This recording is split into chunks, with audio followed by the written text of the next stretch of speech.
حال یہ ہے کہ یہی تاریخ تھی آج سے 90 سال قبل امت مسلمہ پر وہ کڑا وقت آیا کہ پوری دنیا امت مسلمہ اذیت کے اس مرحلے سے گزری۔ علامہ اقبال جیسا شخص بچوں کی طرح بلک بلک کے روتا تھا۔ یہ وہ دن تھا جب خلافت عثمانیہ ٹوٹ گئی اور برطانیہ کی نو آبادیاتی وزارت کے جاسوس لارنس آف عربیہ اور اس کے 4000 ساتھی اپنی سازشوں میں کامیاب ہو گئے۔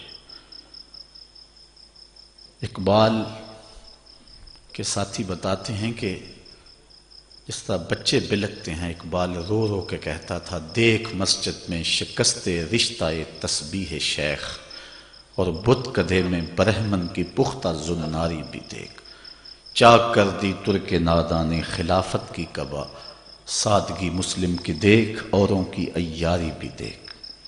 یہ وہ دن تھا 28 رجب سن 1332 ہجری، جب امت مسلمہ یتیم۔ ہمارا ایک مرکز تھا پوری دنیا کے اوپر، گو مضبوط نہیں تھا لیکن رہی صحیح ساکھ موجود تھی۔ لیکن آج سے 90 سال قبل ہماری اس وحدت کو توڑ دیا گیا۔ یورپی یونین اور امریکہ کی متحدہ ریاستیں یہ اسلام کی خلافت کے تصور سے انہوں نے قائم کی ہیں، لیکن ہماری وحدت کو ٹکڑے ٹکڑے کر دیا۔ اور پھر امت مسلمہ جس طرح گروہ در گروہ فرقوں اور لسانی عصبیتوں میں مبتلا ہوئی، آج تک اس کے جڑنے کا کوئی راستہ نظر نہیں آتا ہے۔ آج بھی اس وطن عزیز جو کہ امت مسلمہ کا آخری سہارا اور قلعہ ہے، اس ملک کو بھی دبئی کے سائز کے چھوٹے چھوٹے ٹکڑوں میں بانٹنے کی سازش کی جا رہی ہے۔ ادارۃ المصطفیٰ پاکستان نے ان حالات میں جبکہ مایوسیاں پنجے گاڑ چکی ہیں، سیالکوٹ کی سرزمین پر بیداری امت کانفرنس کر کے امت کو ایک پیغام زندہ دیا، اور آج اصلاح امت کانفرنس کے نام سے دور و نزدیک سے لوگوں کو جمع کر کے اپنے فریضے کو ادا کرنے جا رہا ہے۔ اللہ تعالیٰ جل شانہ ہمیں اپنی رحمتوں کا سایہ نصیب فرمائے اور امت مسلمہ کو پھر کھویا ہوا وقار عطا فرمائے۔ بٹکے ہوئے آہو کو پھر سوئے حرم لے چل، اس شہر کے خوگر کو پھر وسعت صحرا دے، میں بلبل نالا ہوں اس اجڑے گلستاں کا، تاثیر کا سائل ہوں محتاج کو داتا دے۔ آج سے 3 سال قبل شیراوالا باغ میں لبیک یا رسول اللہ کانفرنس منعقد کی گئی تھی۔ اس کے بعد عزم تو یہ تھا کہ ہر سال منعقد کریں گے، لیکن بعض وجوہات کی بنیاد پر وہ فیصلہ ملتوی کرنا پڑا، اور خیال تھا کہ 5 سال کے بعد ہم دوبارہ وہ کانفرنس کریں گے، لیکن ملک کے بدلتے ہوئے حالات اور حالات کی یہ سنگینی اور جبر ہمیں روک نہ سکا، اور ہم آج بیداری امت، اصلاح امت، پھر غلبہ امت کے نام سے کانفرنس کا آغاز کیا، اور ملک کے طول و عرض میں یہ سلسلہ جاری ہے۔ اللہ تعالیٰ جل شانہ سوئی ہوئی قوم کو بیداری نصیب فرما دے۔ حضور نبی رحمت صلی اللہ علیہ وآلہ وسلم کے دین کی آبیاری اور ہر دور میں ہر مشکل اور کڑے وقت میں پیغام حق کا ابلاغ، یہ اہل حق کی ذمہ داری رہی ہے۔ یہ وہ دور ہے جس دور کی نشاندہی کی گئی ہے کہ بندہ صبح کو مومن ہوگا اور شام کو کافر ہوگا، اور دین کوڑیوں کے عوض بیچا جائے گا۔ جس دور سے ہم گزر رہے ہیں اپنے دائیں بائیں آپ ماحول کو دیکھیں کہ آج دین نبی دا وانگ یتیماں تے گھر کر تکے کھاوے، کتھوں لباں عمر بہادر جڑا روندے نو گل لاوے۔ تو آج ہم جس حالات میں ہیں تو اہل حق کی ذمہ داری ہے کہ وہ پوری قوت کے ساتھ میدان میں نکلیں۔ حضرت داتا صاحب نے کشف الماجوب میں لکھا کہ حضرت ابو اسحاق اسفرائینی علیہ رحمہ آپ جنگل میں گئے تو دیکھا کہ کچھ صوفی گھاس کھا کے گزر اوقات کرتے ہیں اور اللہ اللہ کرتے ہیں، تو آپ نے ان کو ڈانٹتے ہوئے کہا آکلۃ الحشیش ہا ہنا انتم و امت محمد فی الفتن، تم یہاں گھاس کھاتے پھرتے ہو اور میرے محمد کی امت فتنے میں مبتلا ہے، تمہاری ضرورت ہے زمانے کو آؤ اور لوگوں کی رہنمائی کرو۔ اور ایک حدیث آپ نے متعدد دفعہ علماء سے سنی، حضرت جابر رضی اللہ تعالی عنہ کی مرویات سے ہے کہ حضرت جبریل امین کو حکم دیا گیا کہ فلاں بستی کو الٹا دو، تو عرض کی مالک فلاں بستی میں تیرا ایک بندہ ہے جو لمحہ لمحہ تیرے ذکر میں رطب اللسان رہتا ہے، اور تیرا ضابطہ ہے کہ جہاں ایک بھی ذاکر ہو اس بستی کو برباد نہیں کیا جاتا۔ تو ارشاد ہوا اقلبھا علیہ وعلیہم فإن وجہہ لم یتمعر فی ساعتا قط، اس کو اور بستی والوں کو الٹا کے رکھ دو، اس لیے کہ یہ ذاکر، یہ اللہ اللہ کرنے والا ایسا شخص ہے کہ جو حالات بنے ہیں اس کے چہرے پر کبھی تغیر بھی پیدا نہیں ہوا، اس کے چہرے پر کبھی ان حالات سے بیزاری کا اظہار بھی نہیں آیا، مجھے اس کے سجدوں کی ضرورت نہیں، اس کے سمیت ہی بستی کو الٹ کے رکھ دو۔ اس لیے اہل حق کی ذمہ داری ہے کہ وہ جب حالات غلط سمجھ جا رہے ہوں تو ان کو روکیں۔ حضرت سیدنا امیر معاویہ رضی اللہ تعالی عنہ جب مدینے آئے تو دیکھا کہ ایک بالوں کا گچھا زمین پہ گرا ہوا ہے، آپ نے اس کو اٹھایا اور جا کے منبر پہ چڑھے اور فرمایا یا اہل المدینہ این علماؤکم، اے اہل مدینہ تمہارے علماء کدھر ہیں؟ اس لیے کہ حضور نبی رحمت صلی اللہ علیہ وآلہ وسلم نے ارشاد فرمایا کہ بنی اسرائیل کے اندر عورتوں نے جب ان کے بال گر جاتے تو مصنوعی بال لگانے شروع کر دیے اور وہ فتنے میں مبتلا کر دیے گئے، تو آپ نے وہ گچھا اٹھا کر کہا کہ اس کا آغاز یہاں بھی ہو گیا ہے، تو تمہارے علماء کدھر چلے گئے ہیں؟ اور آپ نے بڑا بلیغ خطبہ ارشاد فرمایا اور لوگوں کو تنبیہ کی۔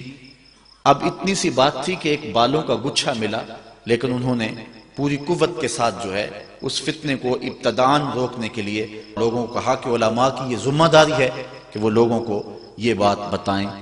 آج ہمارا المیہ یہ ہے کہ آج ہم جن بحثوں میں اور جن چکروں میں پڑے ہوئے ہیں اور ہم ملت کی رہنمائی اور ملت کی ضرورت کو نہیں سمجھتے ہیں، کاش آج ہمارے علماء ملت کی ضرورت اور ملت کی نبض پہ ہاتھ رکھیں تو اللہ تعالیٰ جل شانہ علماء کی برکت سے ملت کو پھر نئی زندگی عطا فرما دے۔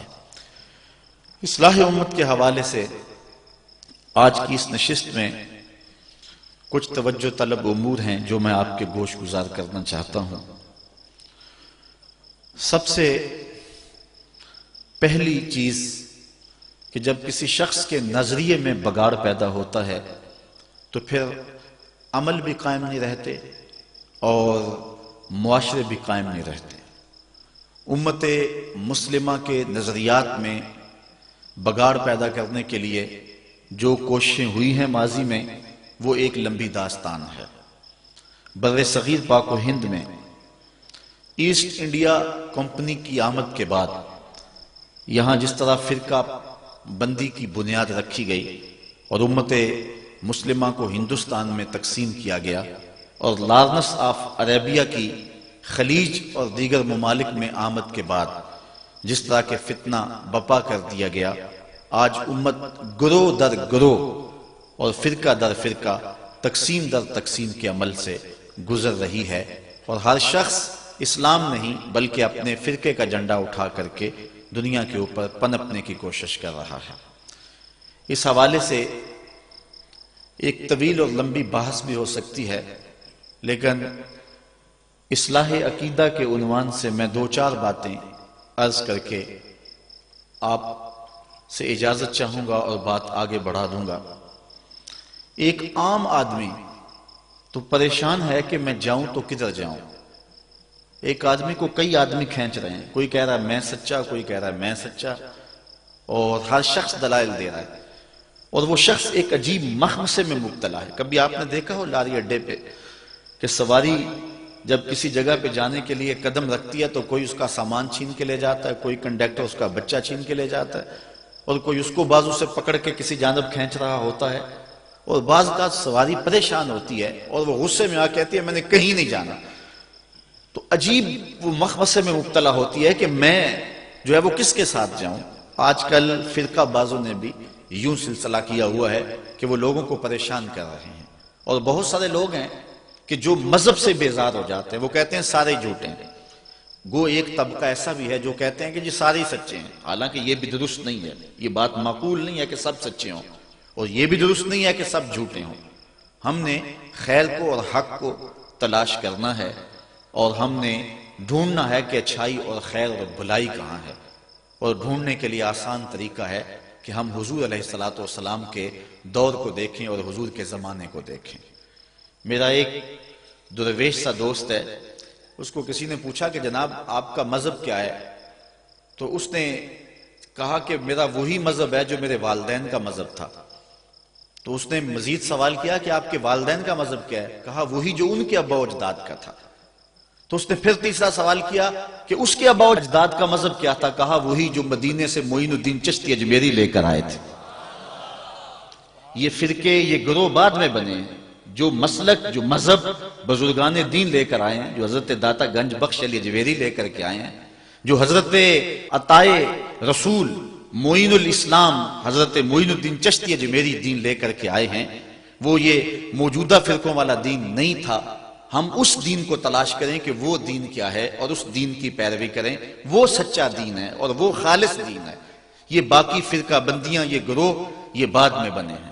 اس لیے اپنے بزرگوں کے دین کو نہ چھوڑیں۔ حضرت امیر ملت پیر سید جماعت علی شاہ رحمۃ اللہ تعالی علیہ فرمایا کرتے تھے لوگوں جوتے پرانے ہو جائیں تو بدل لو، لباس پرانا ہو جائے تو بدل لو، پگڑی پرانی ہو جائے تو بدل لو، لیکن عقیدہ پرانا ہی ٹھیک ہے، وہ نہ بدلنا۔ وہ جو بزرگوں کا آ رہا ہے، جو تسلسل کے ساتھ آ رہا ہے۔ اور ایک روایت میں علیکم بدین العجائز، تمہارے اوپر بوڑھی عورتوں کا دین ہے۔ حضرت ابو المعالی الجوینی نیشہ پور کے بہت بڑے بزرگ گزرے ہیں اور بہت بڑے عالم گزرے ہیں۔ جب آپ کا آخری وقت آیا تو آپ نے فرمایا کہ لوگوں تم گواہ بن جاؤ، میں عقائد اور نظریات کی لمبی بحث سے تنگ آ کر کے آنا اموتو علی عقیدت عجائز اہل نیسابور، میں نیساپور یعنی نیشہ پور کی بوڑھی عورتوں کے دین پہ مر رہا ہوں۔ تم اس بات پہ گواہ ہو جاؤ کہ نیشہ پور کی جو بوڑھی عورتیں ہیں میں ان کے دین پہ مر رہا ہوں، کیونکہ جو ابا و اجداد کا دین ہے وہی سچا دین ہے، اور جو دین بعد میں بدلا جائے گا وہ یقیناً بدلی ہوئی ایک صورت ہوگی، وہ ایک نیا ایڈیشن ہوگا۔ اس لیے اپنے بزرگوں کے عقائد اور بزرگوں کے نظریات کو کبھی نہ چھوڑنا۔ علامہ اقبال جن کو ترجمان حقیقت بھی کہتے ہیں، انہوں نے بڑی خوبصورت بات اس انداز میں کی، اجتہاد عالمان کم نظر اقتدا بر رفتگاں محفوظ تر۔ وہ کہتے ہیں کہ کم نظر علماء کے اجتہاد سے بہتر ہے کہ جو پہلے لوگ گزر گئے ہیں ان کی پیروی کی جائے۔ عقل آبایت ہوس فرسودہ نیست، کار پاکاں از غرض آلودہ نیست۔ کہتے ہیں تمہارے ابا و اجداد کی جو عقل تھی وہ لالچ سے پرانی نہیں ہوگی تھی، فرسودہ نہیں ہوگی تھی، غرض کی وجہ سے وہ آلودہ نہیں ہوئے تھے۔ انہوں نے انگریزوں سے پیسے نہیں کھائے ہوئے تھے کہ انہوں نے تبدیلی کر لی ہو اپنے نظریات میں، اس لیے ان کا نظریہ وہی تھا جو 14 صدیاں سے چلا رہا ہے۔ ذوق جعفر کاوش راضی نمان، آبروئے ملت تازی نمان، تنگ برما رہ گزارے دی شدے، ہر لئی میں رازدار دی شدے۔ آج ہر کمینہ شخص دین کا رازدار بن کے بیٹھ گیا ہے۔ تو اقبال کہتا ہے اجتہاد عالمان کم نظر اقتدا بر رفتگاں محفوظ تر۔ اس لیے جو بزرگ ہیں ان کے عقیدے کو اپنا کر کے رکھیں، اسی میں تمہاری خیریت ہے۔ یہ جتنے بھی اختلافات ہیں وہ بعد میں پیدا ہوئے ہیں۔ حضرت شیخ عبدالحق محدث دہلوی بڑی خوبصورت بات کی، مدارج النبوت میں لکھتے ہیں اللہ کا شکر ہے بہت امور میں اختلاف پایا جاتا ہے، کم از کم میرے دور میں حضور علیہ السلام کی حیات طیبہ پر تو کوئی اختلاف موجود نہیں ہے۔ یعنی پوری امت اس بات کو مانتی ہے کہ حضور قبر اطہر میں زندہ ہیں، تو کہتے ہیں امت میں بڑے اختلافات ہو گئے ہیں لیکن ابھی تک یہ اختلاف نہیں ہوا، تو اس کا مطلب یہ ہے کہ اب اس عنوان سے بھی جو اختلاف پایا جاتا ہے تو یہ حضرت شیخ عبدالحق محدث دہلوی کے بعد پیدا ہوا ہے، ان کے زمانے تک یہ اختلاف بھی موجود نہیں تھا، اس لیے بعد میں اختلافات پیدا ہوئے اور امت کو جو ہے وہ گروہ در گروہ تقسیم کر دیا گیا۔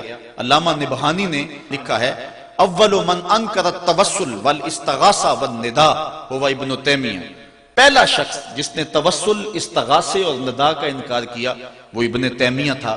اس سے قبل امت میں اس عنوان کے ساتھ کوئی اختلاف موجود نہیں تھا، سارے جھولیاں پھیلا پھیلا کے استغاثہ کیا کرتے تھے۔ مسیلمہ کذاب کے مقابلے میں جو جنگ ہوئی ہے اس جنگ کے اندر حضرت خالد بن ولید نے لکھا کہ ہم بھی اللہ اکبر کا نعرہ لگاتے ہیں، وہ بھی آگے سے اللہ اکبر کا نعرہ لگاتے ہیں، سمجھ نہیں آتی اپنا کون ہے بیگانہ کون ہے۔ تو حضرت صدیق اکبر نے ان کو کہا کہ جب وہ اللہ اکبر کا نعرہ لگائیں تو تم یا رسول اللہ کا نعرہ لگاؤ۔ وَقَانَ شِعَارُهُمْ يَوْمَئِذٍ یا محمد ہو، اس دن اہل ایمان کی پہچان یا محمد کہنا تھا۔ اس لیے ہم اپنے آباء و اجداد کے دین کو دیکھیں اور نئے نئے ادیان اور نئے نئے رنگ نہ اپنائیں کہ بعد میں آج اگر ہمیں یہ تبدیلی کرنی پڑ گئی ہے کچھ لوگوں کو کہ وہ نماز کے اندر ربنا اغفر لی والدیّ نہیں پڑھتے کہ ہمارے والدین کے عقائد ٹھیک نہیں تھے، ان کے لیے دعا نہیں ہو سکتی، تو اگر کل اسلام کا کوئی اور نیا ایڈیشن آ جاتا ہے تو پھر تمہاری اولادوں کو جو ہے کوئی اور تبدیلی لانا پڑے گی اور ان کے نزدیک تم بھی کافر ہو جاؤ گے۔ اس لیے اللہ کا خوف کرو اور جو بزرگوں کے عقائد چلے آ رہے ہیں ان کے اندر تبدیلی نہ کرو۔ کچھ لوگوں نے امت مسلمہ کے اندر بگاڑ پیدا کرنے کے لیے امت کو فرقہ فرقہ کر دیا، پہلے فرقہ فرقہ کیا، پھر ان کو جو ہے وہ تشدد پہ ابھارا، پھر ان کے ہاتھوں کے اندر اسلحہ دیا، اور آج یہ ہے کہ ایک مسلمان دوسرے کا گلا کاٹ رہا ہے۔ امت مصطفیہ آپس میں دست و گریبان ہے، چھوڑ کے آپ کا دامن رحمت، آقا ہم سے بھول ہوئی، کھو دی اپنی قدر و قیمت، آقا ہم سے بھول ہوئی، دیکھ ہماری آنکھ مچولی، اپنے سینے اپنی گولی، بھول گئے ہم درس اخوت، آقا ہم سے بھول ہوئی، بن گئے سیم و زر کے بندے، تن کے ستھرے من کے گندے، لٹ گئی ہم سے فقر کی دولت، آقا ہم سے بھول ہوئی۔ اب بھی حضور کی دہلیز پہ آ جائیں اور عرض کریں کہ دنیا کے ٹھکرائے ہوئے ہیں، تیرے در پہ آئے ہوئے ہیں، کھول دے اپنا دامن رحمت، آقا ہم سے بھول ہوئی۔ تو عقیدے کی بنیاد اپنے بزرگوں کے عقائد کو رکھیں، سارے مسائل حل ہو جائیں گے، ورنہ قیل اقوال، دلائل، مناظرے، اس سے جو ہے وہ نتائج نہیں ملیں گے۔ جو بزرگوں کے عقائد تھے، آباء و اجداد کے عقائد تھے، وہی عقائد رکھیں اور وہی سچے عقائد تھے اور وہی ستھرے عقائد تھے۔ دوسری بات، عقیدے کی پختگی اور عقیدے کی پاکیزگی اور عقیدے کی اصلاح کے بعد ہمیں اپنے کردار پر توجہ دینے کی ضرورت ہے، اس لیے کہ امت مسلمہ کو کردار کی عظمت ہی سکھلائی گئی ہے اور ان کا کردار ہی ان کو باقی لوگوں سے ممتاز اور نمایاں کرتا ہے۔ حضرت شاہ نقشبند بخاری علیہ رحمہ کا قول ہے، جس شخص کی خاموشی فائدہ نہیں دیتی اس کی تقریر بھی فائدہ نہیں دیتی۔ مطلب کیا کہ جس کے کردار میں چمک نہیں اس کی گفتار بھی دلوں پہ نہیں اترتی، ہواؤں میں اڑتی ہوئی تتلیوں کی طرح لفظ اپنا رنگ تو جمائیں گے لیکن من میں نہیں اتریں گے، لفظ وہی اتریں گے جو دل سے نکلیں گے۔ از دل خیزت بر دل ریزت، اسحد و بلال عند اللہ اشہد، بلال کی اسحد وہ دھوم مچا دیتی تھی کہ جو آج اشہد کے اندر بھی نہیں ہے، وہ خلوص کی کہانی تھی، وہ کردار کی برکت تھی۔ آج ہمارے کردار لٹ گئے ہیں۔ ایک زمانہ ہوا، ایک کتاب چھپی تھی عرب کا چاند، اور اس کا رائٹر تھا سوامی لکشمن پرشاد۔ یہ ایک انڈین رائٹر ہے جس نے حضور کی سیرت پر یہ کتاب لکھی۔ کتاب کیا ہے کہ سطروں میں چراغ رکھے ہوئے، 200-250 صفحات پہ مشتمل حضور کی سیرت پر اس نے یہ ایک نایاب نگینے کی صورت میں ایک کتاب پیش کی ہے۔ کسی نے سوامی لکشمن پرشاد کو کہا کہ تو مسلمانوں کے نبی کی سیرت پر اتنی خوبصورت کتاب لکھی کہ جو پڑھتا ہے اس کا ایمان تازہ ہوتا ہے، اس کتاب کو لکھ کر کے تو خود اس نبی آخر الزمان کا غلام کیوں نہیں بنا؟ تو سنیے جو سوامی نے جواب دیا، وہ ہماری آنکھیں کھول دینے کے لیے کافی ہے۔ اگر نہ سوچیں تو الگ بات ہے۔ کسی زمانے میں ہمارے اس روڈ پہ ایک گاڑی چلتی تھی، اس کے پیچھے لکھا ہوا تھا عقل نہ ہو تو موجیں ہی موجیں، لیکن اگر عقل ہو تو سوچاں ہی سوچاں۔ اگر ہم نہ سوچیں تو الگ بات ہے، لیکن اگر سوچیں تو اس کا جواب اتنا زناٹے دار تماچا ہے کہ صدیوں اس کی کسک نہ جائے۔ کسی نے پوچھا سوامی تو مسلمانوں کے نبی کی سیرت پر اتنی خوبصورت کتاب لکھی ہے، تو خود اس نبی کا غلام کیوں نہیں بن جاتا؟ تو اس نے کہا کہ جب میں مسلمانوں کے نبی کی سیرت پر کتاب لکھنے کے لیے بڑی بڑی امہات کتب سید کو پڑھا اور حضور کی عظمت کے گوشے اور حضور کی سیرت کے جمال مجھے نظر آئے، تو یہ جذبہ میرے دل میں بھی پیدا ہوا کہ میں اس آقا کا غلام بن جاؤں۔ لیکن جب میں موجودہ مسلمانوں کے کردار کو دیکھتا ہوں تو میں کہتا ہوں میں ہندو ہی ٹھیک ہوں۔ ہمارا کردار لوگوں کے ایمان کے راستے میں رکاوٹ بنا ہوا۔ ایک وہ زمانہ تھا، امام محمد کا جنازہ اٹھتا ہے، پورا بصرہ امڈ آیا، یہودی عیسائی بھی رہتے تھے اس شہر میں، کہا یارو مسلمانوں کے امام کا جنازہ ہے، چلو تم بھی شامل ہو جاؤ۔ آخری رسومات میں شامل ہونے کے لیے وہ بھی آ جاتے ہیں۔ لوگ ذوق و شوق سے بڑھ بڑھ کے جنازے کی چارپائی کو کندھا دینے لگتے ہیں، اور کسی عیسائی اور یہودی کا جی چاہا نا کہ چلو مسلمانوں کے امام کے جنازے کی چارپائی کو میں بھی کندھا دے لوں۔ ہمیں تاریخ نے بتایا جو ہی اس کا کندھا امام کے جنازے کی چارپائی کو چھوا، لبوں پہ کلمہ جاری ہو گیا۔ ہمارے بزرگوں کی لاشیں بھی کلمہ دیتی تھی، اور آج ہماری زندہ لاشیں لوگوں کے ایمان کے راستے میں رکاوٹ بنی ہوئی ہے۔ آج ہم کھڑے ہو کے دعویٰ تو کرتے ہیں کہ ہم امریکہ سے ٹکر لیں گے، ہم ٹکڑے ٹکڑے کر دیں گے، پاش پاش کر دیں گے، لیکن کبھی جھانک کر کے دیکھا، اپنی حالت دیکھی؟ ہماری مسجدوں کی لیٹرینوں کے گندے لوٹے بھی زنجیروں سے بندھے ہوئے۔ آج گرمی کا موسم ہے، اگر کوئی باہر واٹر کولر نصب کرتا ہے تو اس کے پاس جو گلاس رکھتا ہے اس کو زنجیروں سے باندھ کر کے رکھنا پڑتا ہے۔ تمہاری مساجد کے اندر جوتے اٹھائے جاتے ہیں، یہ ہے تمہارے کردار کی جھلک، اور دعویٰ دیکھیے کہ ہم امریکہ کے ٹکڑے کر دیں گے۔ حضور نے معراج کی رات ایک منظر دیکھا کہ ایک پتھر ہے، چھوٹا سا سوراخ ہے اس میں، اور اس سے ایک بیل نکلا، دوبارہ اس میں گھسنے کی کوشش کرتا ہے لیکن اس سے گھسا نہیں جاتا۔ جبریل امین سے پوچھا کہ یہ کیا ماجرا ہے؟ حضرت جبریل امین نے عرض کی حضور یہ آپ کی امت کے وہ لوگ ہیں کہ جو بڑی بڑی باتیں کر لیتے ہیں لیکن بعد میں ان کو پورا نہیں کر سکتے، اس لیے یہ بیل نکل گیا ہے، اب دوبارہ اس کے اندر داخل نہیں ہو سکتا۔ ایک زمانے کی بات ہے، جب عراق کی جنگ لگی، اس وقت جب اتحادی فوجوں نے عراق پر حملہ کیا، اس زمانے میں ہم میٹرک کے اسٹوڈنٹ تھے، تو کسی جگہ ایک تقریب ہوئی اور وہاں یہ اعلان کیا گیا کہ ہم عراق کی مدد کے لیے 10,000 لوگ بھیجیں گے۔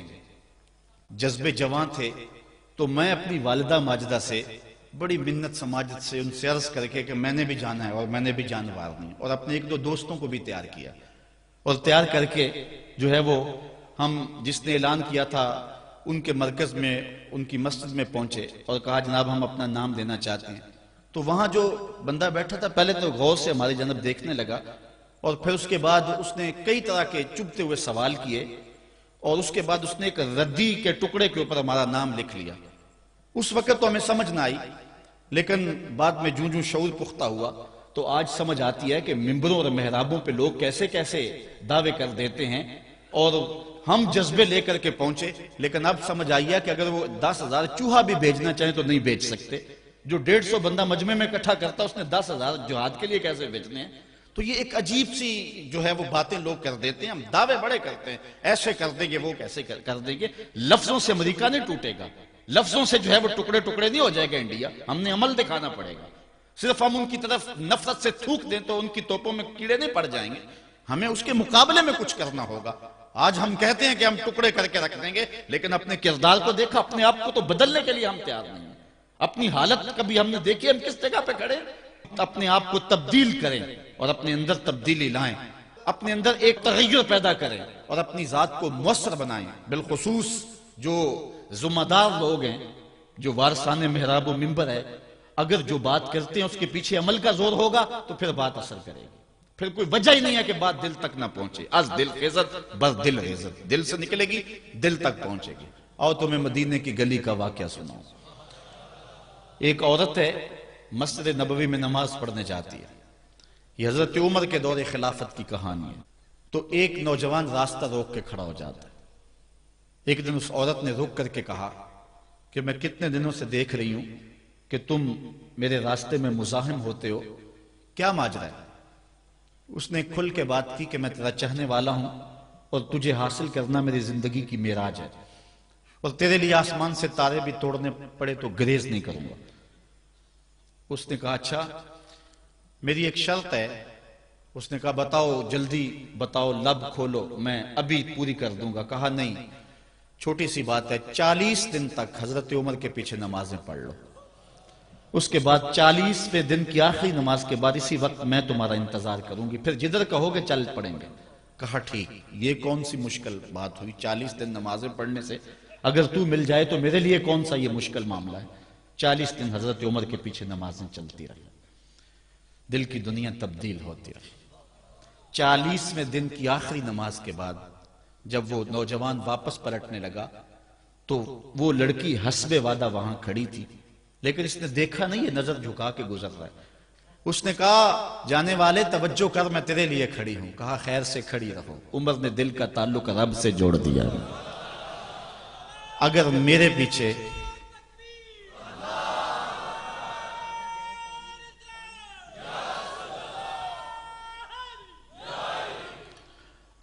پیچھے ایک بندہ 40 سال نماز پڑھتا رہے اور اس میں تبدیلی پیدا نہ ہو تو پھر مجھے شرم آنی چاہیے کہ نہیں آنی چاہیے؟ یار یہ تو میں ایک امام کی بات سنائی ہے، آؤ تمہیں دلی کے ایک مانگت کی کہانی سناؤں۔ دلی کی جامع مسجد کی سیڑھیوں پہ ایک مانگنے والا بیٹھا ہوا ہے۔ ایک بہت بڑا انگریز افسر مسجد کی وزٹ کے لیے آیا، اس نے ہاتھ پھیلا دیا، اس نے اپنی جیب سے پرس نکال کر کے چند روپے اس کی جیب میں رکھے، دوبارہ جب پرس ڈالنے لگا تو پرس گر گیا۔ اس مانگنے والے نے وہ پرس اٹھا کے سنبھال لیا۔ خیر کچھ وقت گزرا، 1 سال کے بعد دوبارہ وہی افسر اس مسجد کی زیارت کے لیے، مسجد کو دیکھنے کے لیے، سیر کے لیے دوبارہ آیا تو فقیر نے پہچان لیا کہ یہ وہی ہے۔ اس نے کہا بابو جان ذرا 2 لمحوں کے لیے رکنا۔ کہا کیا ماجرا ہے؟ کہا بس 2 لمحوں کے لیے۔ دوڑ کے گیا، اپنی کٹیا سے وہ پرس نکال کے لے آیا اور اس کے ہاتھ میں کہا کہ پچھلے سال آپ آئے تھے، آپ کا یہ پرس گر گیا تھا آپ کی جیب سے، میں ڈھونڈتا رہا لیکن آپ نہیں مل پائے، میں نے سنبھال کے رکھا تھا کہ شاید دوبارہ کبھی ملیں تو میں ان کو دے دوں گا۔ اس کی آنکھیں پھٹی کی پھٹی رہ گئی۔ اس نے کہا جو ٹگا ٹگا مانگ رہا ہے، اتنا قیمتی پرس اور اس میں اتنی رقم، تو آسودہ زندگی گزار سکتا تھا، تو یہ پرس واپس کیوں کر رہا ہے؟ اس نے کہا مانگنے کی بات اور ہے لیکن یہاں ماجرا اور ہے۔ اس نے کہا کیا ماجرا ہے؟ اس نے کہا کہ اگر تیرا پرس میں سنبھال لیتا، رکھ لیتا، کام آ جاتا، 4 دن کی زندگی عیش سے گزر جاتی، لیکن مسئلہ یہ نہیں ہے، مسئلہ یہ ہے تو عیسائی ہے اور میں حضور کا غلام ہوں۔ کل قیامت کے دن اگر تیرے نبی حضرت عیسیٰ نے میرے نبی کے سامنے شکایت لگا دی کہ آپ کے امتی نے میرے امتی کا پرس چرایا تھا، تو پھر میرے نبی کو تیرے نبی کے سامنے شرمندگی اٹھانی پڑے گی۔ تو میں مانگت ضرور ہوں، بے غیرت نہیں ہوں کہ اپنے نبی کو تیرے نبی کے سامنے شرمندہ کروں۔ یہ تو مانگتوں کی کہانی ہے، آج تو بادشاہ لوٹ رہے ہیں، آج تو پیٹ بھاری نہیں رہے ہیں اور ہم کہتے ہیں ٹکڑے ٹکڑے کر دیں گے، یہ زبانی دعوے ہیں، جمع خرچ ہیں۔ ایسا نہیں ہوگا، آؤ اپنے اندر تبدیلی پیدا کریں۔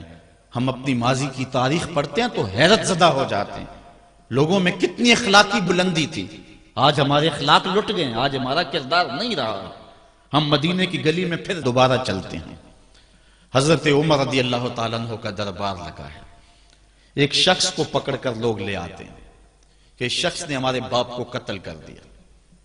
حضرت عمر رضی اللہ تعالیٰ عنہ نے پوچھا کیا ماجرا ہے بھائی؟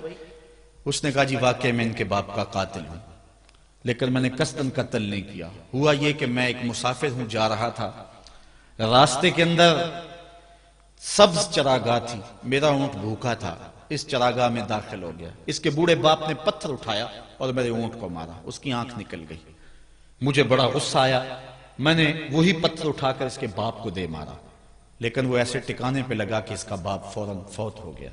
میرا قصد اور ارادہ نہیں تھا، لیکن بہرحال میں اس بات کا اقراری ہوں کہ میں نے اس کے باپ کو قتل کر دیا ہے۔ آپ جو حکم سنائیں میں اس کو قبول کروں گا، لیکن میں ایک مہلت مانگتا ہوں کہ میرے دوست، میرے بھائی کی کوئی رقم میرے ذمے ہے، میرے پاس اس نے امانت رکھی ہوئی ہے اور وہ مجھے پتا ہے کہ میں نے کہاں چھپا کے رکھی ہوئی. اگر آپ فیصلہ کر دیتے اور میری گردن کاٹ دی جاتی ہے تو وہ امانت جو میں نے رکھی ہوئی ہے سنبھال کر کے، میرے علاوہ کوئی جانتا بھی نہیں ہے، تو وہ اس تک کون پہنچائے گا؟ اگر آپ مجھے 3 دن کی مہلت دے دیں تو میں جا کر کے اس کی امانت اس کو واپس کر کے پھر واپس آؤں گا، پھر یہ پھندا پھانسی کا میں اپنے گلے میں ڈلوانے کے لیے تیار ہوں گا. حضرت عمر رضی اللہ تعالیٰ عنہ نے فرمایا کہ کوئی شخص تیری ضمانت دے دے تو ہم تجھے چھٹی دینے کے لیے تیار ہیں. اس نے دائیں بائیں دیکھا، پورے مدینے میں اس کا کوئی شناسہ ہی نہیں تھا، واقف ہی نہیں تھا، ایک اجنبی شخص تھا. حضرت ابو ذر غفاری کھڑے ہو گئے، کہا حضرت عمر میں اس کی ضمانت دیتا ہوں. ضمانت دے دی گئی، وہ چلا گیا. تیسرے دن وعدے کا جو وقت تھا، لوگ جمع ہو گئے، دربار لگ گئے، ابھی تک آنے والا نہیں آیا. لوگوں نے کہا ابو ذر تو نے غلطی کی ہے، ایک اجنبی کی ضمانت دی اور ابھی تک وہ نہیں آیا. اور میاں صاحب فرماتے ہیں ایک بار جو پھائیں اڑ جاندے اور پھر کدی نہ پھنس دینے. ظاہر ہے وہ چلا گیا، واپس تو نہیں پلٹ کے آئے گا، اسے پتا ہے کہ آگے سیدھی سیدھی میری موت ہے، تو تم نے یہ کیا غلطی کی؟ خیر آپ نے فرمایا کہ اگر وہ نہ آیا تو یہ پھانسی کا پھندا میرے گلے میں ڈال لینا، لیکن بہرحال میں نے اس کی ضمانت دی. کچھ عرصہ بیتا کہ دور سے گرد و غبار اڑتا ہوا دکھائی دیا. جب صورت واضح ہوئی تو وہی شخص تھا. حضرت عمر فاروق رضی اللہ تعالیٰ عنہ کے دربار میں کھڑا ہو کہنے لگا حضرت کسی وجہ سے تاخیر سے پہنچا ہوں، معذرت چاہتا ہوں، اب جو حکم ہے پورا کیجیے. حضرت عمر رضی اللہ تعالیٰ عنہ اس کے پھانسی کے احکامات جاری کر چکے تھے. آپ نے فرمایا کہ ابو ذر یہ بتا کہ تو نے اس کی ضمانت کیسے دی جب تو اسے جانتا نہیں تھا؟ تو سنو حضرت ابو ذر غفاری نے کیا کہا. کہا ایک اجنبی میرے محمد کے مدینے میں پناہ مانگ رہا تھا اور اس نے چاروں سمت دیکھا اور کوئی شخص نہیں تھا جو اس کو امان دیتا اور اس کی ضمانت دیتا، تو میں نے اس لیے ضمانت دے دی کہ نہ بھی آیا تو اپنی جان چلی جائے گی. کل کو یہ تو نہیں کہے گا کہ محمد کے مدینے میں کسی نے ضمانت مانگی تھی، پورے شہر میں کوئی ضمانت دینے والا نہیں تھا. اس کو کہا کہ انہوں نے تو ضمانت دے دی، میاں اب تو بتا کہ تو چلا گیا تھا، تجھے جانتا کوئی نہیں تھا، نہ پلٹ کے آتا تو تجھے کوئی پوچھنے والا نہیں تھا، تو تو نے یہ دوبارہ موت کے منہ میں کیوں اپنا سر رکھا ہے؟ تو اس نے کہا کہ میں نے کہا کہ ایک اجنبی کی ضمانت ایسے شخص نے دی ہے جو مجھے جانتا بھی نہیں ہے، اور اگر میں نہ گیا تو لوگ قیامت تک اجنبیوں پر بھروسہ نہیں کریں گے کہ اجنبی یوں سلوک کیا کرتے ہیں. تو حضرت عمر رضی اللہ تعالیٰ عنہ اس کے پھانسی کے احکام جاری کیے. تو جن کے باپ کو قتل کیا تھا وہ بیٹے کھڑے ہو گئے، کہنے لگے تاریخ کی کالک ہم اپنے منہ پہ ملیں گے، ہم بھی اپنے باپ کے قاتل کو معاف کر دیتے ہیں. یہ ہماری تاریخ ہے، یہ ہماری کہانی ہے. لیکن آج ہم کس جگہ پہ کھڑے ہیں اور کیا ہماری صورتحال ہے؟ نہ ہمارا کردار رہا اور نہ ہمارا کوئی تشخص رہا. آج ہم نے اپنا تشخص بھی مٹا کے رکھ دیا، اپنے طرز زندگی بھی بدل دی. نہ ہماری باطن کی وہ روشنی رہی، نہ ظاہری وہ صورت رہی کہ ہم پہچانے جائیں کہ حضور کے غلام ہیں، بلکہ آج بھانت بھانت کی بولیاں بول رہے ہیں. اقبال نے کیا کہا تھا؟ اپنی ملت پر قیاس اقوام مغرب سے نہ کر، خاص ہے ترکیب میں تجھے قوم رسول ہاشمی. بلکہ آج فیشن کے طور پہ یہ کہا جاتا ہے جی آج کل دین پہ چلنا بڑا مشکل ہے. یہ آپ بھی سنتے ہوں گے، لوگ کہتے ہیں جی آج کل دین پہ چلنا بڑا مشکل ہے. یہ کون کہہ رہا ہے؟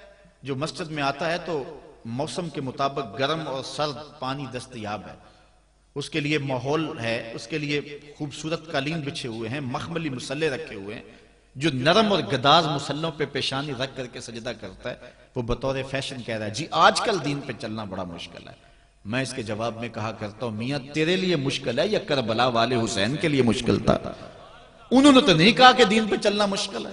تیرے لیے مشکل ہے دین پہ چلنا یا حضرت بلال حبشی کے لیے مشکل تھا جنہوں نے تپتی ہوئی ریت پہ سجدے کیے، گلے میں رسہ ڈال کر کے گھسیٹا گیا اور انہیں پاؤں میں زنجیریں ڈال کر کے مکے میں کھینچا گیا، ہاتھوں اور پاؤں میں میخیں ٹھونک دی گئی، چکی پسرائی گئی، لیکن بلال ہیں کہ آگے مسکرا رہے ہیں۔ کسی نے گزرتے ہوئے کہا بلال عجیب تماشا ہے، عجیب کہانی ہے کہ وہ تمہیں مار رہے ہیں اور تم آگے سے مسکرا رہے ہو۔ تو سنو حضرت بلال نے کیا جواب دیا۔ حضرت بلال فرمانے لگے میاں تم جاؤ نا بازار میں مٹی کا برتن بھی خریدنے، تو اس کو بھی ٹھونک بجا کے دیکھتے ہو کہیں کچا تو نہیں ہے، اس کی آواز تو خراب نہیں ہے۔ کہا تم تو مٹی کا پیالہ بھی خریدو تو ٹھونک بجا کے دیکھتے ہو کہیں کچا تو نہیں ہے، میرا مالک مجھے خرید رہا ہے، دیکھ رہا ہے بلال کہیں کچا تو نہیں ہے۔ میں کہتا ہوں مالک کھال ادڑ بھی جائے گی، حق حق کی آوازیں ختم نہیں ہوں گی۔ زخم پہ زخم کھا کے جی خون جگر کے گھونٹ پی، آہ نہ کر لبوں کو سی یہ عشق ہے دل لگی نہیں۔ تو یہ ایک دین گریزی ہے، یہ عمل گریزی ہے۔ جی آج کل بڑا مشکل ہے، پہلی بات ہے مشکل ہو بھی تو ہمارے پاس کوئی دوسرا آپشن موجود نہیں ہے۔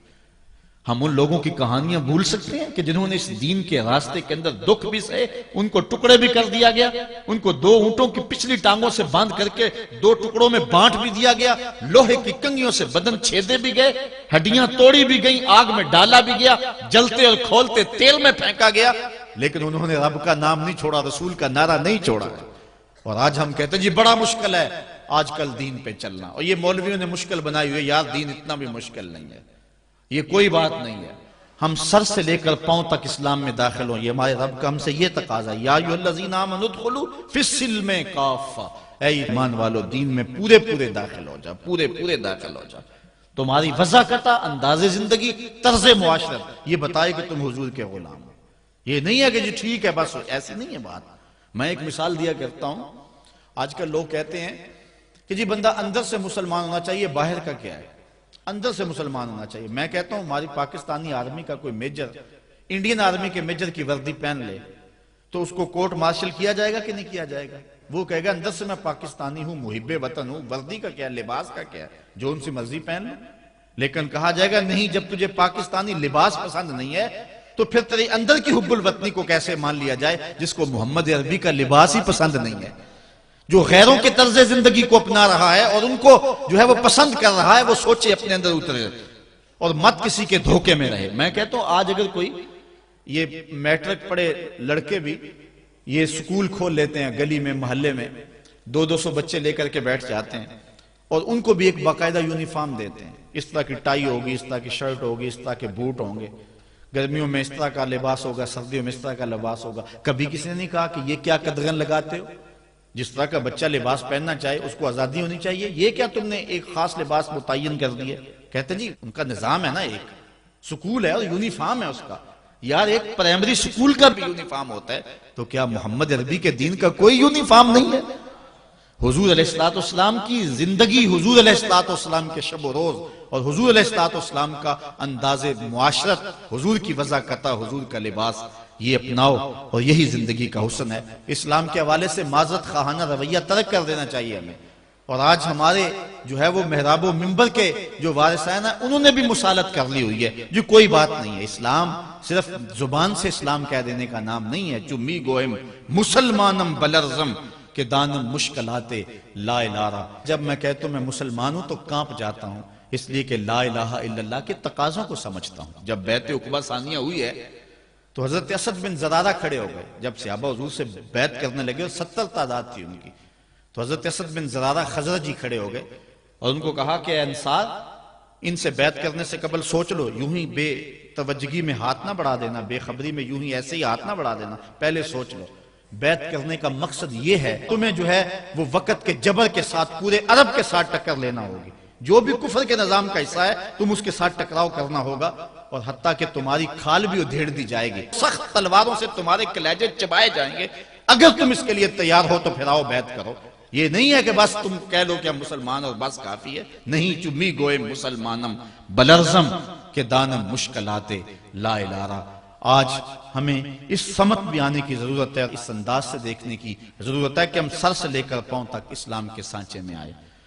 ہمارے اصلاح کے حوالے سے ایک اہم پوائنٹ جس پر میں آپ کی توجہ دلانا چاہتا ہوں وہ یہ ہے کہ فرائض و واجبات کو ترجیحی بنیادوں پہ رکھیں۔ آج بطور مسلم ہمارا جو رویہ ہو چکا ہے، ہم مستحبات اور مباحات کے پیچھے پڑے ہوئے ہیں، اور اس کے مقابلے میں جو سنن، فرائض اور واجبات ہیں ان کی پرواہ چھوڑ چکے ہوئے ہیں۔ دین میں کتنے امور ہیں جو صرف مباح کی حد تک ہیں، کر لو تو ٹھیک، نہ کرو تو پھر بھی ٹھیک، اور کتنے امور ایسے ہیں کہ جو صرف استحباب کے زمرے میں آتے ہیں۔ لیکن ہم کتنی چیزوں کو اس انداز سے گلے لگائے ہوئے ہیں کہ جس طرح فرض ہو، اور اسلام کے اہم فرائض اور اسلام کی اہم واجبات ان کو ہم ترک کیے ہوئے۔ ساری رات ہم محفل میں جاگ لیں گے، فجر کی نماز نہیں پڑھیں گے تو کیا فائدہ ہوگا؟ ہم حضور علیہ السلام کے میلاد پہ جھنڈیاں بھی لگا لیں گے، سب کچھ کر لیں گے، لیکن حضور علیہ السلام کی سنت سیرت کو ترک کر دیں گے، تو بتاؤ کہ اس سے کیا حضور کی رضا میں حاصل ہو جائے گی؟ ہاں، اگر فرائض کی ادائیگی کے بعد ان کاموں کو کرو تو یہ تمہارے لیے بہتری کا سامان ہے۔ آؤ اس پر ایک دو روایات آپ کے سامنے رکھوں۔ ایک طرف حضور علیہ السلام سے محض محبت کا دعویٰ ہے، اور ایک حضور علیہ السلام کے دیے ہوئے دین کو اور حضور علیہ السلام کے پیغام کو اپنانا ہے، بلکہ ایک طرف اپنی طرف سے اظہار محبت ہو اور وہ سچا ہی ہو، اور دوسری طرف حضور کا حکم ہو تو حکم ترجیح پا جائے گا۔ حضرت عبداللہ ابن رواحہ رضی اللہ تعالی عنہ، یہ حضور علیہ السلام کے درباری شاعر ہیں۔ ویسے تو 34 سے 35 لوگ حضور علیہ السلام کی باقاعدہ نعت خوانی کرتے تھے، ویسے تو ہر صحابہ حضور کا نعت خواں تھا، لیکن یہ باقاعدہ حضور کی ثنا کیا کرتے تھے۔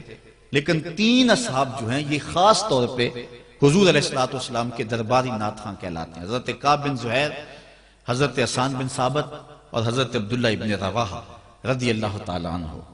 حضرت عبداللہ ابن رواحہ کو حضور نے حکم دیا کہ صبح فجر کی نماز کے بعد ہی تم لوگوں کو لے کر کے فلاں جنگ کے لیے نکل جانا۔ اب یہ بات سمجھ میں یہاں آ رہی ہے کہ حضور علیہ السلام کے نعت خواں صرف نعت خواں ہی نہیں تھے، وہ مجاہد بھی تھے، وہ تلوار بھی اٹھاتے تھے، وہ جنگیں بھی کیا کرتے تھے۔ اور حضرت عبداللہ ابن رواحہ جن کا یہ میں تذکرہ کر رہا ہوں، یہ جنگ موتا کے اندر ان کی شہادت ہوئی ہے۔ یعنی یہ نہیں ہے کہ صرف زبانی دعویٰ اور جو ہے وہ عمل نہیں ہے، حضور علیہ السلام کی حرمت پہ حملہ ہو اور میدان کے اندر کوئی شخص نہ آئے اور سٹیج کے اوپر جتنے مرضی دعوے کرتا رہے، اس کے دعوے قبول نہیں ہوں گے۔ تو اب حضرت عبداللہ ابن رواحہ رضی اللہ تعالیٰ عنہ کا عمل دیکھیے، نعت خواں بھی ہیں اور مجاہد بھی ہیں دین کے۔ حضور نے فرمایا عبداللہ ابن رواحہ ان لوگوں کو لے کر صبح چلے جانا۔ حضرت عبداللہ ابن رواحہ کے پاس تیز رفتار گھوڑا تھا، آپ نے سب لوگوں کو صبح رخصت کر دیا، لیکن خود رک گئے، اس لیے کہ دن تھا جمعے کا۔ سوچا کہ دوبارہ پتہ نہیں حضور سے ملاقات ہو نہ ہو، جنگ پہ جا رہے ہیں، حالات کیا ہوں، اس لیے میں بعد میں تیز رفتار گھوڑے سے ان لوگوں کے ساتھ مل جاؤں گا، رک جاتا ہوں تھوڑی دیر، حضور کے پیچھے جمعہ المبارک کی نماز ادا کر لیتا ہوں، یہ اعزاز بھی مل جائے اور وہ حکم تھا وہ بھی پورا ہو جائے۔ تو حضرت عبداللہ ابن رواحہ رضی اللہ تعالی عنہ نے نماز جمعہ ادا کی۔ حضور علیہ السلام نے فرمایا، اے عبداللہ بن رواحہ، میں نے تو تمہیں حکم دیا تھا کہ صبح تم چلے جانا، لیکن تم یہاں موجود ہو۔ عرض کی حضور میں نے یہ عزم کیا ہے کہ میں ان کے ساتھ شامل ہو جاؤں گا، لیکن رکا اس لیے ہوں تاکہ آپ کے ساتھ جمعہ المبارک پڑھنے کی سعادت حاصل کر لوں۔ اب یہ سعادت چھوٹی نہیں تھی، حضور علیہ السلام کی اقتداء میں نماز، اور وہ بھی نماز جمعہ، کتنی بڑی سعادت ہے۔ لیکن حضور نے کیا فرمایا سنیے، اور اس مختصر سی بات سے بہت کچھ سمجھیے۔ حضور نے فرمایا لو انفقت ما فی الارض جمیعا ما ادرکت فضل غدوتہم، اے ابن رواحہ اگر تو زمین میں جو کچھ ہے سب کچھ راہ خدا میں خیرات کر دے، جو پہلے چلے گئے ہیں ان کے ثواب کو نہیں پہنچ سکتا۔ تو حکم کی ترجیح ہے شریعت اسلامیہ کے اندر۔ ہاں، حکم کی تکمیل جو ہے اگر جو ہو جائے اور اس کے ساتھ ساتھ اس کے ضمن میں اگر جو ہے وہ محبت کے مظاہر بھی سامنے آ جائیں تو اس میں کوئی قباحت نہیں ہے۔ اور اس پر روایت حضرت عبداللہ بن قراد رضی اللہ تعالی عنہ سے، اور یہ صحیح بخاری میں موجود ہے، کہ آقا کریم علیہ السلام نے وضو فرمایا، اور وضو کا پانی زمین پر صحابہ گرنے نہیں دیتے، اپنے منہ پہ اور اپنے چہروں پہ مل لیتے ہیں۔ تو آقا کریم علیہ السلام نے فرمایا ما یحملکم علی ھذا، صحابہ تمہیں اس بات پر کس شے نے ابھارا ہے؟ میرے وضو کے پانی کو جو تم زمین پر نہیں گرنے دیتے، تو اس کا سبب کیا ہے؟ تو حضرت عبد الرحمن بن قراد کہتے ہیں کہ صحابہ نے کہا قالوا حب اللہ ورسولہ، اللہ اور اس کے رسول کے پیار نے ہمیں اس بات پہ ابھارا ہے۔ تو حضور علیہ السلام نے جو ارشاد فرمایا، اس عمل سے نفی نہیں کی لیکن ساتھ حضور نے فرمایا جو چاہتا ہے اللہ اور اس کا رسول اس سے پیار کرے اور وہ اللہ اور اس کے رسول سے پیار کرے، اسے 3 چیزوں کا خیال رکھنا چاہیے۔ ایک، جب بھی بولے سچ بولے، اور جب بھی اس کے پاس کوئی امانت رکھے تو امانت کو ادا کرے، اور اپنے ہمسایوں کے ساتھ حسن سلوک کرے۔ یعنی اگر وہ اس مظاہرہ محبت میں شامل ہو گیا اور حضور کے وضو کا پانی اس کے ہاتھ سے مس ہو گیا اور اس نے برکت سے اپنے منہ کے ساتھ مل لیا ہے، تو اس کا یہ مطلب نہیں ہے کہ جو باقی اعمال ہیں ان سے ان کو چھٹی مل گئی۔ یہ مفہوم ہے اس حدیث کا۔ اگر کوئی بندہ محفل میلاد منعقد کر لیتا ہے، دیگر امور مستحبات کی ادا کرتا ہے، تو اس کا یہ مطلب نہیں ہے کہ اب نماز نہ پڑھے، اس کو کوئی پرواہ نہیں ہے، وہ بخشا گیا ہے۔ جس طرح کہ آج کل ہمارے ثنا خان جو ہے تاثر دیتے ہیں کہ جو محفل میلاد میں آ گیا وہ بخشا گیا۔ اللہ تعالیٰ چاہے اس کے لیے کوئی مشکل نہیں ہے، لیکن جو دین ہے اس دین کو ہلکا کرنے والی بات ہے۔ بلکہ آج کل تو ممبر و محراب پر جنت اور دوزخ کا مذاق اڑایا جا رہا ہے۔ ایک بندہ کہہ رہا ہے کہ ہوئے تو کیڑی جنت دا کرنا ہے تذکرہ۔ میں نے کہا میاں اسی جنت کا جس جنت کے لیے حضور لمبے لمبے ہاتھ اٹھا کے دعا مانگا کرتے تھے اور فرماتے جب اللہ سے مانگو تو جنت الفردوس مانگو۔ اور ایک بولا کہ مجھے دیکھ کر جہنم کو بھی آئے پسینہ۔ ہمارے استاد فرمایا کرتے تھے بیٹے تیرے منہ میں آج طوطی بولتا ہے جو مرضی کہہ لے، یہ تو کل قیامت کے دن پتہ چلے گا کہ پسینہ کس کو آتا ہے، تجھے آتا ہے یا جہنم کو آتا ہے۔ ایک بولا کہ قبر دا خوف دے دے کے لوکی مینوں ڈرانے نے۔ لوگ کون ہے ڈرانے والے؟ تبشیر اور تنذیر یہ نبی کا منصب ہے، نبی کی شان ہے۔ مبشر اور نذیر یہ نبی کی شانیں ہیں۔ حضور نے ڈرایا بھی ہے، حضور نے بشارت بھی دی ہے، لیکن اس بات کا منبر پہ بیٹھ کر کے تمسخر اڑایا جا رہا ہے اور لوگوں کو بے عملی کی طرف لے جایا جا رہا ہے۔ اس لیے آپ اس بات پہ غور کریں، اس بات پہ توجہ کریں۔ قیامت کے دن یہ لوگ کام نہیں آئیں گے، یہ پلہ چھڑا جائیں گے اور کہیں گے کہ جو ہے وہ ہم نے ان کو نہیں کہا تھا، بلکہ جو بت جن کو لوگ پوچھتے ہیں اور جن لوگوں کی لوگ پرستش کرتے ہیں وہ بھی کل قیامت کے دن کہیں گے کہ ان کو عقل نہیں تھی، ان کو سمجھ نہیں تھی، تو وہ عذر مقبول نہیں ہوگا کہ ہم ان کے کہنے پہ جو ہے وہ پوجا شروع کی۔ اس لیے اگر کوئی شخص تمہیں عمل سے بے رغبت کرنا چاہتا ہے اور تبشیر و تنذیر کو تمہاری نظر میں ہلکا کر دینا چاہتا ہے اور تم اس کے اس انداز سے عبادت کو ہلکا سمجھنے لگ جاتے ہو، تو کل قیامت کے دن کوئی عذر مسموع نہیں ہوگا۔ اللہ نے عقل دی ہے، اللہ نے سمجھ دی ہے۔ اگر آج کوئی پیر کہتا ہے کہ اگر میرے مرید ہو گئے ہو تو تمہیں عمل کی ضرورت ہی کوئی نہیں ہے، اور بندہ جو ہے اس کے لارے پہ عمل چھوڑ دیتا ہے، تو اس کا یہ مطلب نہیں ہے کہ کل صرف پیر پہ ساری بات ڈال دی جائے گی اور وہ بچ جائے گا، وہ بھی ساتھ رگڑا جائے گا، وہ بھی ساتھ پھنسے گا۔ بلکہ آج کل تو جو یہودیوں کا اور عیسائیوں کے عقائد ہیں وہ ہمارے عقائد کے اندر شامل ہوتے چلے جا رہے ہیں۔ عیسائیوں کا ایک عقیدہ ہے، عقیدہ کفارہ، اور یہ عقیدہ ان کو عمل سے بیزار کرتا ہے۔ اور وہ کیا؟ وہ کہتے ہیں کہ حضرت عیسیٰ علیہ السلام نے کوئی قصور نہیں کیا تھا، بغیر کسی قصور کے ان کو سولی پہ چڑھا دیا گیا۔ لہٰذا قیامت تک آنے والے جتنے بھی عیسائی ہیں حضرت عیسیٰ علیہ السلام کے اس سولی پہ چڑھنے کا جو ہے ثواب اتنا ہے کہ وہ سارے بخشے گئے۔ ہمارا نبی ہمارے آنے والے سارے گناہوں کا جو ہے وہ کفارہ پہلے ادا کر گیا۔ یہ عیسائیوں کا بنیادی عقیدہ ہے جو انہیں گناہ پہ دلیر کرتا ہے۔ یہ ہے عقیدہ کفارہ کہ جب ہمارے نبی سولی پہ چڑھ گئے، حالانکہ یہ عقیدہ باطل ہے، حضرت عیسیٰ علیہ السلام سولی پہ نہیں چڑھائے گئے۔ اللہ قرآن میں کہتا ہے وَمَا قَتَلُوهُ وَمَا صَلَبُوهُ، نہ انہیں قتل کیا گیا نہ انہیں سولی پہ چڑھایا گیا۔ لیکن یہاں کیا ہے کہ انہوں نے یہ عقیدہ گھڑ لیا۔ آج ہمارے ہاں بھی کیا یہ نعرہ نہیں لگتا یا علی ہم تیرے ہیں عمل کے لیے اور بتیرے ہیں؟ اس کا مطلب کہ تیرے ہوگے تو بس ہمیں عمل کی ضرورت ہی نہیں رہی۔ یہ عجیب بات ہے، یہ کیا قائد ہمارے اندر شامل ہو رہے ہیں؟ یہ عقیدہ کفارہ کے ساتھ کیا اس کی مناسبت نہیں جڑتی نظر آپ کو آ رہی ہے؟ اور آج پیر بھی ٹکٹیں دے رہا ہے جنت کی کہ آگے ہو، محفل میں آگے ہو، عرس میں آگے ہو تو جنت مل گئی۔ جنت اتنی آسان ہے؟ اللہ سے توقع رکھو، اللہ سے امید رکھو کہ اللہ میں جنت دے دے، اور آرزو کرو، گمان اپنے کا اظہار کر سکتے ہو لیکن کوئی بات قطعاً نہیں کہہ سکتے۔ بلکہ آج تو حال یہ ہو گیا کہ پیرانے عظام اس دنیا سے جاتے ہیں تو لوگ ان کے لیے دعا نہیں مانگتے، اور وہ بھی کیونکہ ساری زندگی پڑھایا یہ ہے کہ ہم تو ہیں ہی بخشے ہوئے، اور دعا سے محروم ہو گئے۔ میرے والد گرامی رحمت اللہ تعالی علیہ ہمیں بارہا کہتے تھے کہ جب میں دنیا سے چلا جاؤں میری تعریفیں نہ کرنا، میری بخشش کے لیے دعائیں کرنا۔ مجھے تمہاری تعریفوں کی ضرورت نہیں ہوگی، مجھے تمہاری دعاؤں کی ضرورت ہوگی۔ آج کہا جاتا ہے ان کے لیے تو جنت کے دروازے کھلے ہوئے ہیں، لوڑ ہی کوئی نہیں دعاؤں کی۔ وہ میاں وہ بھی بشر تھے، بتقاضۂ بشریت ان کی زندگی گزری ہے، نجی بھی، ان کی گھر کی زندگی بھی ہے، سیاسی زندگی بھی ہے، ان کے دیگر معاملات بھی ہیں، ان سے کوئی کوتاہی ہوگی۔ حضرت صدیق اکبر، حضرت عمر، حضرت عثمان، حضرت علی اور دیگر عشرہ مبشرہ، یہ کون لوگ ہیں جن کو حضور علیہ السلام نے جنت کی بشارت دی ہے؟ ابو بکر فی الجنہ، عمر فی الجنہ، عثمان فی الجنہ، کوئی شک رہ جاتا ہے؟ لیکن اس کے باوجود حضرت عمر کہتے ہیں اگر برابر سرابر بھی چھوٹ جاؤں تو پھر بھی اللہ کا شکر ادا کروں گا۔